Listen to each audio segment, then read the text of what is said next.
same time, this challenge, which is huge, has humbled me that how actually the real-time challenges when you see it from the other fence or the other side is at times different when you are actually into the policy making and decision making. It's quite probably charming from the outside, but it's too demanding from inside. Mentally, physically, you need some extra energy to do the job. I'm trying in my humble capacity to do whatever we can. And one of the things which I feel is more important, that what sort of role we can play in opinion making. And opinion making, in my opinion, is more important than the infrastructure making, in making of roads and bridges and other areas.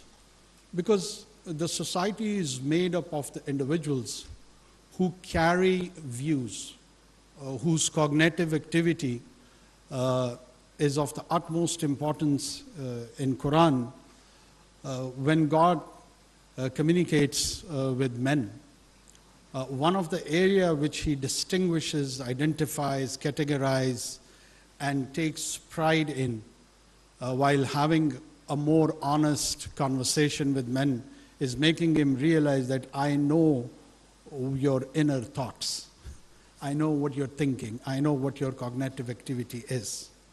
So that is one of the most important area, that how does human being process the information, how do they take that information, how do they apply that information, and the quality of that information process is so important.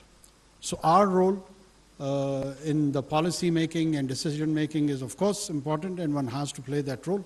But other than that, contributing in information, opinion making, and is a duty which should be delivered not just by the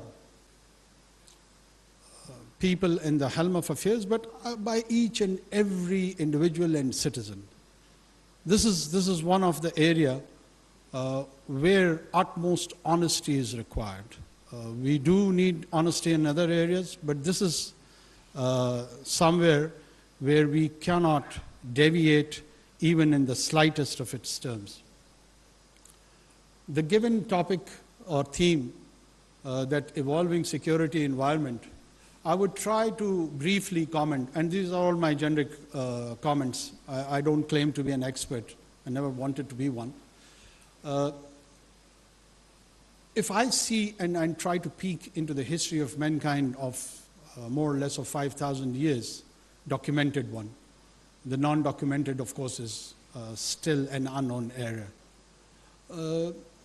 I see an evolvement of the human society in different shapes. And that evolvement from the Greek city-states to the Roman Empire, from coming to Byzantine, and then the Sasanians and the rest of the Persian Empire. Every epic era has its own value system. And those value systems, they determine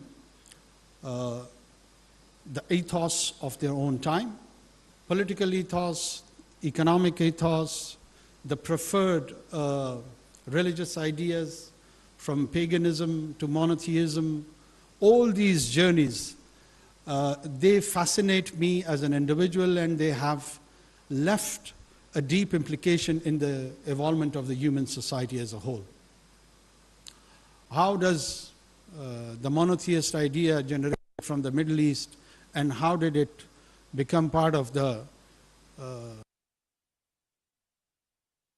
continent is a very interesting journey. And how did the pagan Europe, from the settlements of the Vikings and others,